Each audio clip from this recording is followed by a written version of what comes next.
Bonjour à toutes et à tous. Aujourd'hui, j'aimerais vous lancer un défi. Alors, je ne sais pas si vous allez le relever, mais ne vous inquiétez pas, je vais me le lancer également à moi-même. De quoi s'agit-il ? Je vais vous en parler d'ici peu. Auparavant, je voudrais aborder un sujet. Lorsque l'on discute de spiritualité avec certaines personnes, on peut constater que celles-ci opposent à cela le côté matériel des choses. Comme si finalement s'intéresser à la spiritualité signifiait qu'il fallait oublier tout ce qui est matériel. À première vue, cela peut se comprendre, car plus on se plonge dans la matière, et plus on oublie l'esprit. Parlons d'une chose triviale qui nous touche tous, les tâches ménagères.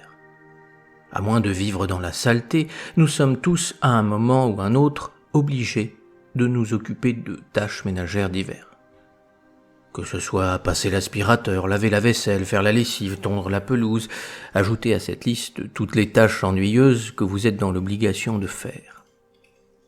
En général, nous n'accordons pas d'importance à ces tâches. Et celles et ceux qui s'intéressent à la spiritualité les regardent sous un œil dédaigneux.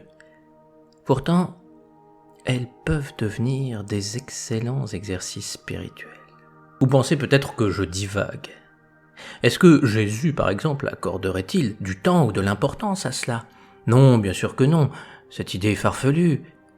En êtes-vous bien certain ?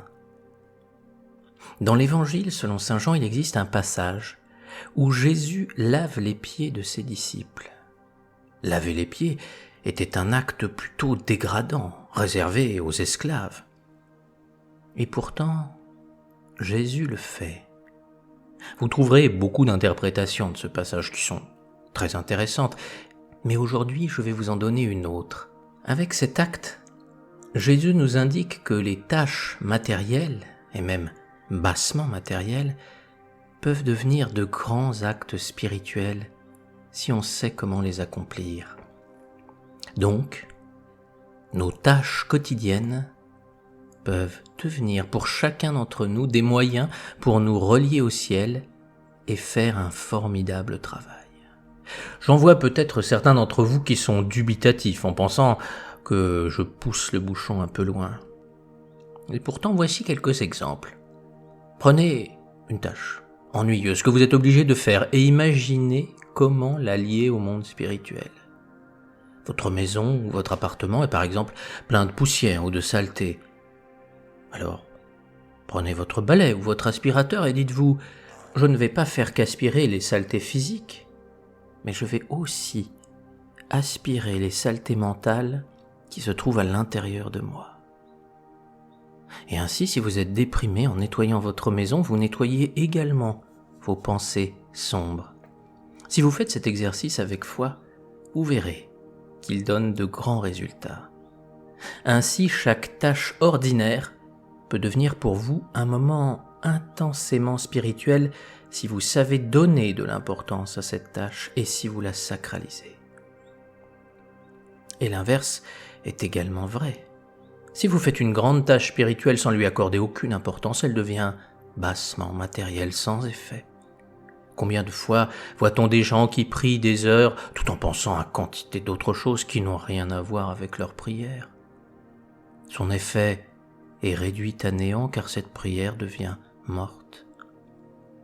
Je suis certain qu'il y a quantité de corvées que vous pouvez transformer en puissants outils pour améliorer tout votre être. Vous voulez d'autres exemples ? Vous êtes obligé de nettoyer les vitres. Dites-vous que non seulement vous nettoyez les vitres, mais vous nettoyez aussi votre âme pour qu'elle puisse recevoir la lumière divine. Vous devez remplir vos impôts annuels. Dites-vous qu'en même temps que vous réglez vos dettes avec l'État, vous réglez aussi vos dettes avec les personnes avec qui vous avez pu causer du tort par le passé. Ces tâches, au premier abord ennuyeuses, peuvent d'un seul coup devenir pour vous des façons d'agir et de transformer votre vie. Alors, j'en reviens à ce que je vous disais au début.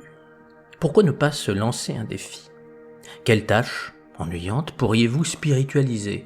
Sur quoi pourriez-vous vous engager pour la semaine prochaine ? Bien sûr, il serait intéressant de dire quelle a été votre expérience ensuite. charité bien ordonnée commençant par soi-même, je vais lancer le bal. Pour ma part, j'ai beaucoup de papiers et affaires que je dois classer et que je repousse depuis très longtemps. Eh bien, pour la semaine prochaine, je m'engage à accomplir cette tâche en pensant qu'en triant ces papiers et ces affaires, je vais trier en moi-même ce qui est important et qu'ainsi, je vais choisir ce qui a de la valeur et ce qui n'en a pas. Et ce tri de papier me permettra d'être bien ordonné intérieurement. À vous de jouer. Le but de ces vidéos, c'est d'agir, car sinon tout cela reste des paroles en l'air. Seuls les actes peuvent faire la différence. Qu'avez-vous à perdre? Pas grand-chose. Cela peut même devenir pour vous une habitude qui pourra avec le temps tout transformer dans votre vie. Faites-le et reliez-vous à Dieu par l'intermédiaire de Jésus ou Marie ou même de grands saints qui vous inspirent, et ainsi avec une simple tâche au premier abord sans importance, vous accomplirez le commandement que ta volonté soit faite sur la terre comme au ciel. Cette vidéo vous a plu? Partagez-la si vous pensez qu'elle peut aider quelqu'un. Et sachez également que je fais des accompagnements individuels afin de vous soutenir dans votre vie.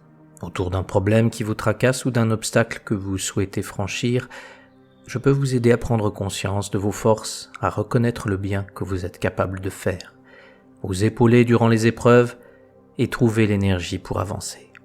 Si vous êtes intéressé, mes coordonnées sont en description de la vidéo. À la semaine prochaine.